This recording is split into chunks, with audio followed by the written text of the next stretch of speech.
Igual a Manuel Rojas. Para mí están completamente fundidos, yo creo, Aniceto con Manuel. Y eso probablemente sea una limitación de la lectura que yo hago de los libros, pero me parece que se parecen. Alto, con el pelo. Rojas siempre se describe a sí mismo como con el pelo grueso, que tiene que peinárselo, de cara cuadrada, eh, grandote, corpulento. Eh, Así me lo imagino físicamente en principio. Para mí están como fundidos.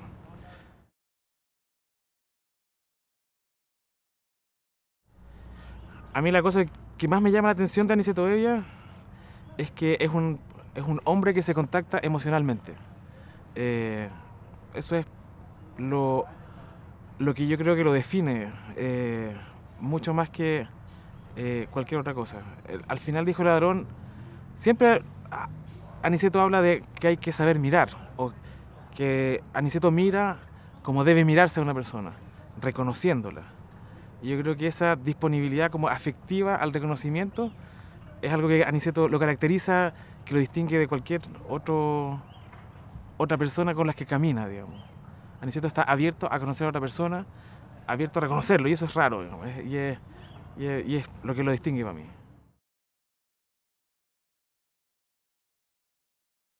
Yo creo que la historia de Aniceto Evia es la historia de la mitad de Chile. Eh, la mitad de las familias chilenas tienen a alguien que o era del campo, o era pobre, o qué sé yo, o pasó pellejería y en algún momento eh, estudió en la universidad o hizo un buen negocio o un mal negocio, pero digamos, es la historia de cualquier chileno del siglo XX, yo creo. Sí.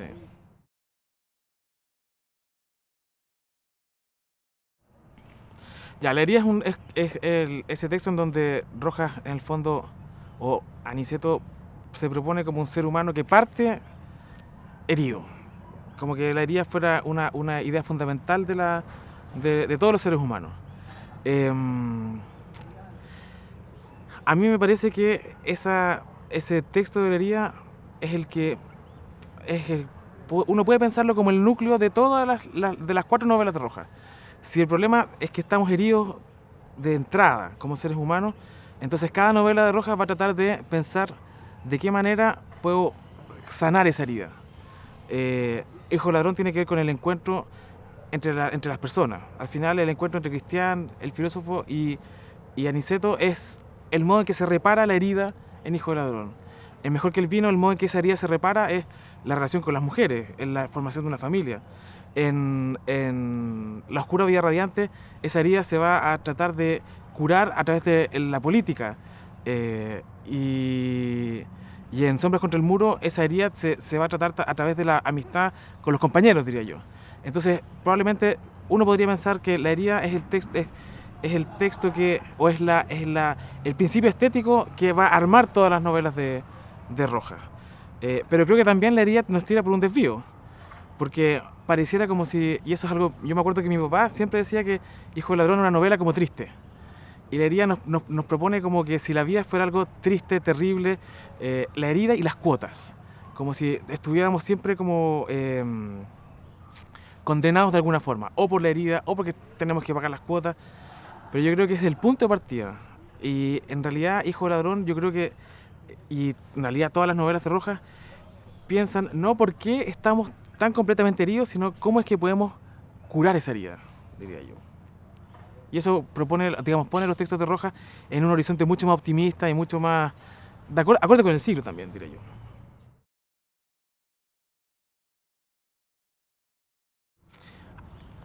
Las novelas que se escribían antes de Hijo de Ladrón pensaban que se referían a la realidad si podían pesar, si podían establecer la lógica de esa realidad, si podían decirnos cuál era la lógica que articulaba los hechos. Estoy pensando en la novela realista, en qué sé yo. Yo creo que en Hijo de Ladrón el cuerpo toma un lugar característico muy importante desde un lugar distinto. Es el cuerpo, son las sensaciones, el hambre. Eh, el hambre. Eso es como, yo creo que la primera llamada del cuerpo de Aniceto, el hambre. Eh, y es el cuerpo, pero el cuerpo pensado ya no como algo que se pueda pesar, medir, sino que, claro, desde la perspectiva de cómo yo siento. Y la sensación para Rojas, yo creo que, y para Aniceto, no se explica racionalmente, sino que se vive, digamos. Es medio complicado de describir, pero algo así como, yo pondría el siguiente ejemplo. Cuando uno va al médico, a uno le explican por qué siente lo que siente. Ya, eso es lo que yo creo que Rojas y Aniceto rechazan. El cuerpo tiene que ver con lo que yo siento y me lo explico en términos de lo que yo siento. Ya no necesito esa explicación del médico. Esa es la experiencia que se rescata. Y estoy pensando en el hambre, es fundamental. Po.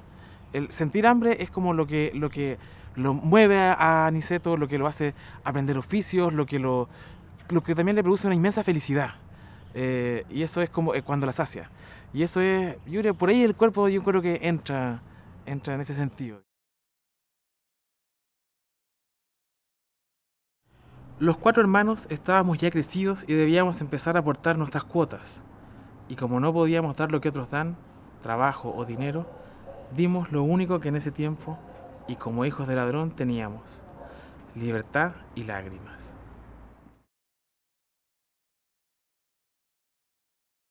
Porque el pulmón es un órgano que tiene está muy cargado de sentido. Digamos, el pulmón y la tuberculosis finalmente. Es pulmón, tuberculosis, cuando Aniceto dice que la herida es como en el pulmón, hace referencia a la tuberculosis, a la mancha en el pulmón, etc. Y esa tuberculosis es la misma enfermedad que tenían los poetas románticos. Entonces una enfermedad que tiene como... el pulmón es un órgano que tiene alcurnia, digamos. Pero también es la enfermedad de pobre. Los tuberculosos son en Chile durante mucho tiempo y todavía hay gente pobre, gente que no tiene que comer. Entonces es al mismo tiempo una enfermedad de pobre y una enfermedad de poeta. Entonces es muy interesante cómo en Hijo de Ladrón, pobre y poeta, pobre y artista es una cosa que se parecen, se juntan. Y en el pulmón es que se juntan, exactamente, digamos. Y al final se cura, y se cura en el contacto con otro ser humano igual a mí. Eh, los grupos humanos en las novelas anteriores a Rojas eran familiares. Si tú piensas en Martín Rivas, al final se forma una familia. Y lo que pierde Aniceto es justamente a su familia. Lo que recupera al final de Hijo Ladrón es un tipo de vinculación que no es sanguínea, que no es gratuita, que no se da, sino que es armada, construida. Como es armada y construida, quiere decir que nunca va a ser igualito que la familia. Siempre va a ser un vínculo que va a ser más peligroso, que hay que trabajarlo, que no se trata solo de que no lo nos entrega la naturaleza. Hay que trabajarlo, hay que hacerlo. Y de hecho, Cristian siempre va a ser el que va a estar más lejos de esta pequeña familia construida y va a ser el que va a terminar yéndose. Entonces se recupera, pero se recupera al modo que se recuperan las cosas en la vida, digamos, que no de manera perfecta. Siempre hay que trabajarla, pero se recupera. Es esa dualidad. El contacto humano que Aniceto pierde de su familia, de su mamá, de su papá, lo recupera con estos amigos, pero del modo en que se recuperan las cosas que uno repara, no del modo en que se recuperan las cosas como si hubieran nacido así para siempre.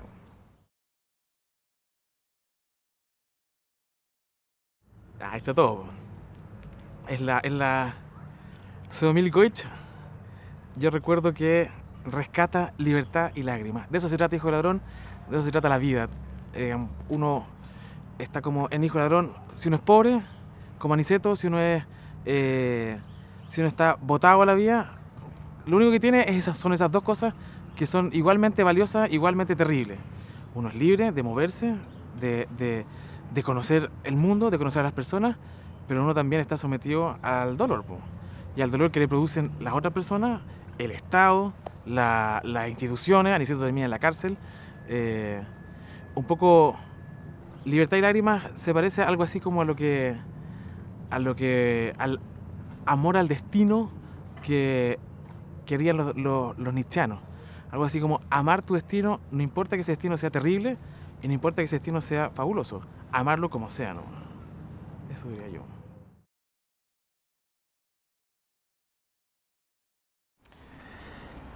No ignoraba que el amor no se regala ni se toma gratis, como el aire o como la luz solar.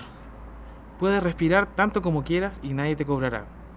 Tampoco te cobrará la luz del sol, pero el aire y la luz no son sentimientos. El ser humano, sin embargo, los necesita, y ahí, en su condición de necesario, el amor incide en ellos. Sientes el deseo de trascenderte en lo que amas, la necesidad.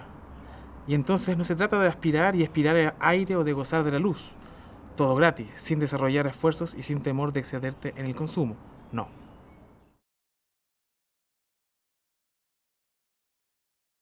Mejor que el vino, yo creo que bueno, es la reflexión de Rojas sobre el amor. Y lo que a mí me sirve mucho para entender esa reflexión que hace Rojas es la cuestión del amor libre de los anarquistas. Y es que nadie es dueño de nadie. Y que el amor es un encuentro y ese encuentro, así como comienza, puede terminar. Y así como termina, puede comenzar de nuevo. Eh, yo creo claro, que en el fondo, el mejor que el vino, una de las reflexiones más importantes tiene que ver con la gratuidad. Y cómo Aniceto eh, gratuitamente se junta con Virginia y también gratuitamente se separa de ella. Eh, hace, no tiene ninguna de los remilgos que tiene uno, digamos, cuando tiene una relación en donde uno, pucha, qué va a pasar con la familia, qué va a pasar con qué van a decir, cuáles son la cantidad de como de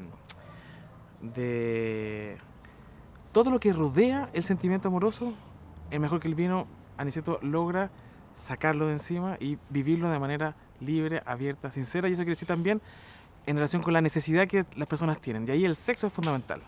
En Mejor que el vino, Rojas descubre, o Aniceto más bien descubre, el sexo como una necesidad también, como parte integral del amor. No tiene ninguna, no se engaña con respecto al sentimentalismo amoroso, sino que integra el sexo, integra la fidelidad como una cuestión, como un compromiso que se asume libremente. Quiero decir, al final, como en Mejor que el vino, yo creo que se reflexiona o se piensa el amor desde el lugar de la libertad, pero también desde la necesidad que se tiene. Aniceto es un ejemplo, yo creo, de formación, en Mejor que el vino, de la formación erótica del hombre, de cómo, y de una formación erótica que no es machista. Eh, a los hombres se nos suele enseñar que hay que tomar el sexo donde aparezca. Se nos suele enseñar que hay que si uno perdió una oportunidad sexual, uno es como medio mariquita, qué sé yo. Aniceto es capaz, por ejemplo, de renunciar a oportunidades sexuales porque no siente que esté coordinado el afecto con el cuerpo. Y es Mejor que el vino, esa formación de cómo se es hombre, sin necesariamente tener que ejercer esa sexualidad que es como irracional, que es la formación masculina machista clásica. eh, Esa formación es la que Aniceto logra esa novela. Y eso significa finalmente coordinar el intelecto con el afecto, pero también coordinar el afecto con el cuerpo. Entonces esa coordinación global, la que Aniceto termina encontrando en María Luisa, que es como la gran pareja de Aniceto, que es la que muere en la novela. Pero yo creo que también hay una cuestión sobre la que no hemos reflexionado mucho en general los lectores de Rojas, y es que Aniceto es trashumante, Aniceto se mueve, Aniceto circula por todos lados, pero el Aniceto que escribe, el Aniceto que es Rojas escribiendo, es sedentario, está en su casa, no se mueve. Para escribir uno no se mueve. Y Aniceto está todo el rato moviéndose. Y Rojas escribe desde el año 50 hasta 70, son 20 años de escritura constante y donde Rojas no se mueve. Es como si Aniceto después de haber dado montones de vueltas, veleta loca, decía Gabriela Mistral, se fija y se fija para escribir todo ese tiempo que estuvo moviéndose. Entonces sí, hay un movimiento, pero eso está compensado. El movimiento de Aniceto con el estar fijo de Rojas escribiendo. Y es que debe ser el de Aniceto uno de los pocos personajes de la literatura chilena que explora el afecto desde el lado masculino, el afecto, no necesariamente el sexo, digamos, el afecto. Es un hombre afectivo y esa cuestión es rarísima como figura masculina en la literatura chilena, yo creo. En Rojas uno debería pensar que madurar es distinto de simplemente aburguesarse. Madurar es tomar responsabilidades, hacerse cargo de los hijos, hacerse cargo de una familia, y eso implica necesariamente un grado de estabilización que probablemente el anarquismo duro rechaza, pero que él abraza porque tiene que ver con su maduración. En un libro de memorias que se llama Imágenes de Infancia y Adolescencia, hay una escena que grafica esta división como muy bien. Rojas es jefe de las ediciones de la Universidad de Chile y lo viene a ver un antiguo amigo anarquista de Mendoza, de cuando él tenía 16 años. Y él ya es padre, dice, me casé, murió mi madre, tengo 3 hijos. Y llega este amigo anarquista y le dice, hola, ¿cómo estás? Te tengo que decir un secreto. Yo puedo mover el sol a voluntad. Entonces, Rojas ve a este antiguo amigo suyo que sigue pensando estas locuras, digamos, se ve a sí mismo y esa distancia grafica la distancia que hay entre madurar en el fondo y aburguesarse. Porque Rojas madura para que su proyecto funcione y su proyecto es escribir. Sin esa madurez, Rojas no puede escribir. Aniceto no puede escribir porque Aniceto tiene que sobrevivir. Aniceto tiene que pasar hambre, digamos. Aniceto tiene que preocuparse de lo mínimo. Rojas, en cambio, para poder escribir, que es el proyecto de la madurez, necesita esta cierta estabilidad y eso es el aburguesamiento, entre comillas, de Rojas, diría yo.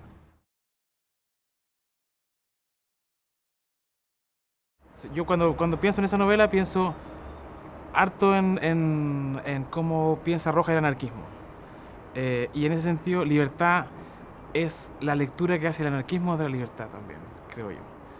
Y uno de los conflictos centrales ahí es como, ¿qué quiere decir ser un libertario? ¿Y qué quiere decir, cuál es el límite donde está la violencia? Y eso yo creo que es de una actualidad horrorosa, en el sentido de que la discusión de los últimos años ha sido fuertemente, en Chile por lo menos, cuán legítima es el uso de la violencia en la reivindicación política o social. Y en esa novela Rojas está todo el tiempo pensando en cuán legítimo es el uso de la violencia en la reivindicación política y social.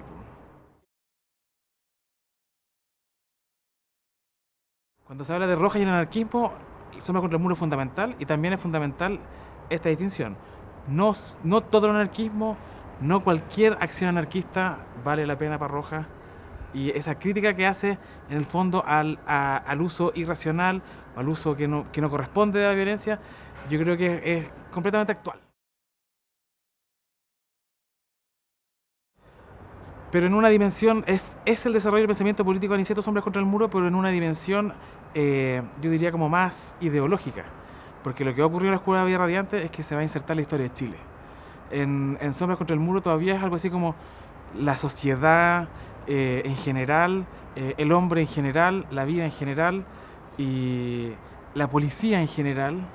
Y eso es una cierta formación política, pero que todavía no tiene la dimensión histórica que va a tener en la Oscura Vía Radiante.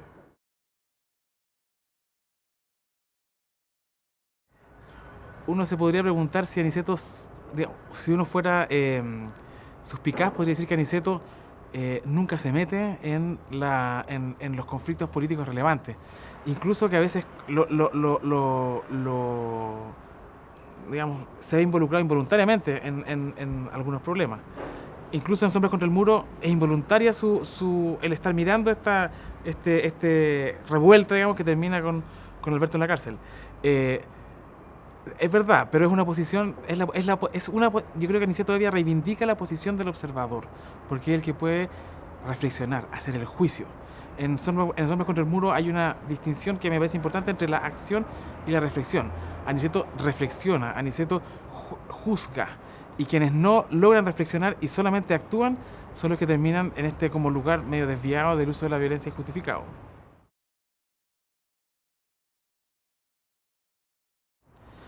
Y también hay otra dimensión en Sombras contra el muro que es importante, que es la dimensión artística, poética, escritural, digamos. Esta cosa que tienen los anarquistas que les interesa escribir, escribir, escribir, los diarios, las revistas y la formación poética de Rojas, de Aniceto. Y entonces eso también yo creo que es un rasgo distinto de otras formaciones artísticas. Para Rojas ser poeta está indisolublemente ligado, o para Aniceto, a estar en este grupo de amigos. No es el poeta aislado, el poeta solitario, sino que es un poeta que se forma con los demás. Y en esa novela hay un contrapunto que me parece bellísimo entre Rojas, o sea, Aniceto, su amigo, y un funcionario de una embajada centroamericana, dice. Entonces, en este contrapunto, ellos que son poetas de lo común, se encuentran con este poeta elevado, solitario, y claramente la opción por ser un poeta solitario es más estéril que la opción por ser un poeta en común, en conjunto, escribiendo con otros, estando con otros.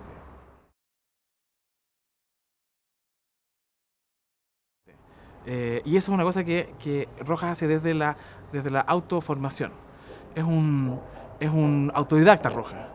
Y yo recuerdo que una de las hijas de Rojas decía que su papá siempre estaba enseñando. Porque yo creo que el espíritu autodidacta es un poco así, estar siempre aprendiendo y siempre enseñando. Y esta formación, que es bien potente, bien densa, de Aniceto, aparece en Sombras contra el Muro como un aspecto fundamental. Entonces Rojas no es, y las novelas de Rojas no son solo una expresión afectiva. Hay una densidad artística ahí que es que es ilustrada también y de la que uno no siempre se da cuenta.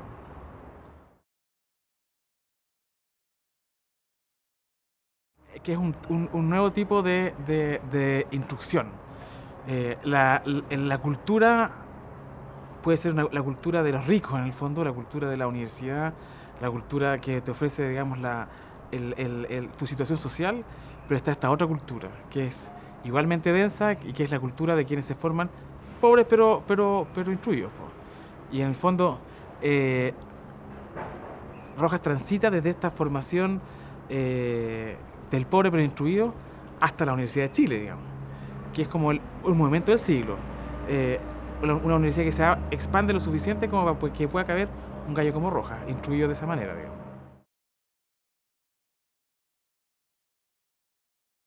Hay una frase, digamos, en los libros de Manuel Rojas hay una cosa que aparece siempre, que es la enumeración. Cuando Rojas dice, nos juntamos con, y dice, locos, empleados, sindicalistas, morenos. Nunca se termina de cerrar la descripción de las personas con las que se junta. Eso es la marginalidad para Rojas, yo creo. Es como una formación heterogénea que no se puede cercar. Si uno mira, digamos, otros modos de pensar lo marginal son los modos que tratan de cerrar. El roto, por ejemplo. Cuando se habla del roto, y eso es Joaquín Eduardo Bello, quiere decir un tipo de persona que representa toda la pobreza. El guaso, un tipo de persona que representa todo el campo. Rojas nunca hace esa cuestión. Siempre, cuando habla de los que uno reconoce como marginales, siempre empieza enumerando. Pam, pam, pam, pam. Y eso es un reconocimiento de la heterogeneidad de las personas. Y eso es un rasgo así fundamental y central en la obra de Rojas que no había aparecido antes, y yo creo que aparece poco después. Alguien que es capaz de mirar a alguien y no dice, este es un roto, esto es un guaso. No, dice, es parte de múltiples formas en las que se da la marginalidad. Yo diría que el cierre siempre contra el muro, cuando en ese cierre se nos habla de que el hombre no está completado, que hay que seguir trabajando en el fondo. Y ese cierre dialoga con Hijo Ladrón. Cuando se habla de la herida en Hijo Ladrón, es como si el hombre estuviera para siempre condenado a tener esa herida. En cambio, en Hombres contra el Muro, el impulso es el impulso que hace que exista la política, que hace que exista la ciencia, que hace que exista la modernidad, el impulso del perfeccionamiento. Estamos mal, estamos en algún sentido condenados, pero no es para siempre. El hombre tiene como la obligación de ser feliz, de progresar, diría yo. Y eso para mí, en ese sentido, me habla el final de Sombras contra el Muro. es el texto más político de Rojas y también el texto más chileno de Rojas. Eh, y, y dado que es como más amplio en su ambición, también yo creo que es más, ofrece más versiones de la vida y uno podría decir que es más caleidoscópico en ese sentido. Sí, pero yo creo que es más político que Sombras contra el Muro, por ejemplo. Porque en La Oscura Vía Radiante entra Chile, los chilenos, la historia, y eso comienza con esa obertura de los trabajadores chilenos que vienen del norte hacia Santiago o hacia el centro, digamos. Y eso es Santa María de Iquique, es la historia de Chile que entra en la tetralogía, diría yo. Y termina con los eventos de la elección de 1920, la guerra del aislado famosa, la violencia de los nacionalistas en contra de la FECH, que está controlada por los anarquistas, en contra del diario Verba Roja, donde trabaja Rojas ahí en ese momento, y Aniceto, digamos, y ya estamos dentro de la historia de Chile. Ya entramos en la historia de Chile. O sea, en la oscura vida radiante, al final el tiempo se acelera. Y como se acelera el tiempo, también se aceleran las experiencias.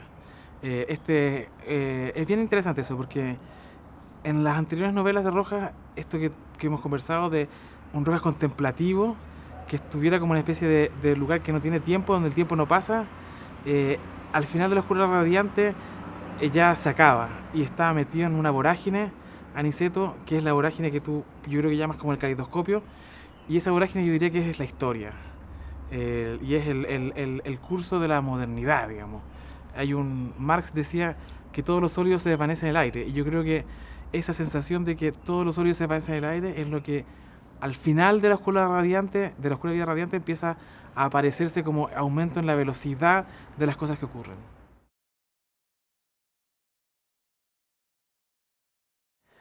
Concha dice que, que Rojas escribe Hijo de Ladrón, que está situado cerca del año 20. Luego, Mejor que el vino, se va hasta los 40 años de Aniceto, progresa en la historia, pero finalmente Sombras contra el Muro y La Oscura Vida Radiante terminan anclados en el año 20 o en sus alrededores, porque, dice Concha, para Rojas ese es el momento de la claridad, dice Concha, de la llamarada anarquista, de la claridad política. Y aunque Rojas se pasa escribiendo todo el siglo XX, o desde el 50 en adelante, se pasa escribiendo durante todos estos procesos democratizadores de Chile, es como si la verdadera claridad política existencial estuviera en ese año 20. Y La Oscura Vida Radiante se publica en el año 70. Es un momento en el que uno podría pensar que están todas las ilusiones políticas de pie, están vigentes, y sin embargo, en vez de hablar de ese presente que parece auspicioso, Rojas se retrotrae al año 20, pensando quizás, diría Concha, que ese es el momento de la claridad, y como si este proceso que va a terminar finalmente el golpe de Estado, Rojas hubiera sabido, o hubiera intuido, o estuviera pensando que no iba a resultar como era la promesa del año 20. Eso es como una especie de una claridad de Rojas que eventualmente habría tenido.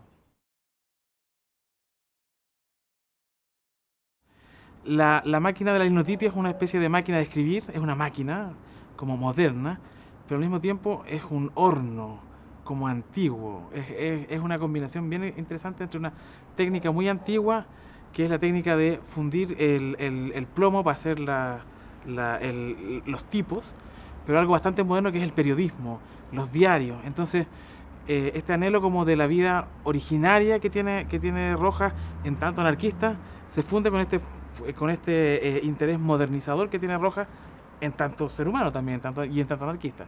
Entonces la linotipia, que produce las noticias que nos comunican a todos, que tiene un fuego en su interior y que al mismo tiempo es una máquina de escribir, yo creo que funde todos los sentidos que tiene la actividad intelectual para Rojas. Es una actividad también que es como una especie de trabajo manual, pero intelectual al mismo tiempo. Los gremios de los linotipistas son famosos, son importantes, tiene esta dimensión social que tiene. La linotipia es central, diría yo, en todo esto. Digamos. Y ese es el trabajo en el que en el que Aniceto más se realiza en La Oscura Vida Radiante. Después desde recoger pedacitos de metal en la playa, en Hijo de Ladrón, termina siendo una especie de intelectual que hace también un trabajo físico, que tiene un sentido político, y todo eso es la linotipia. Fundamental en el caso Rojas.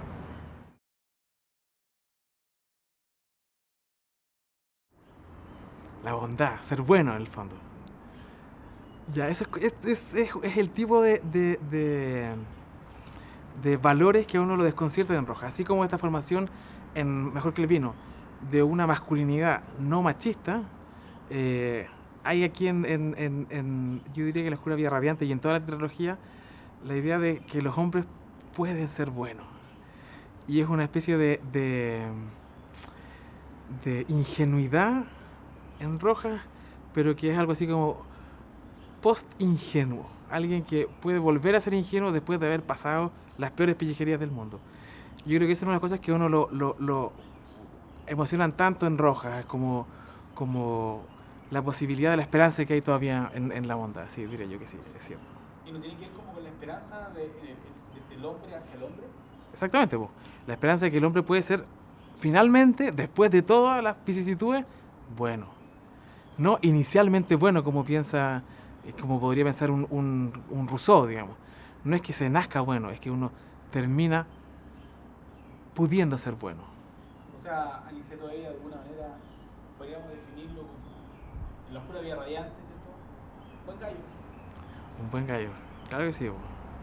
Y eso emociona, digamos. Sí, claro que sí.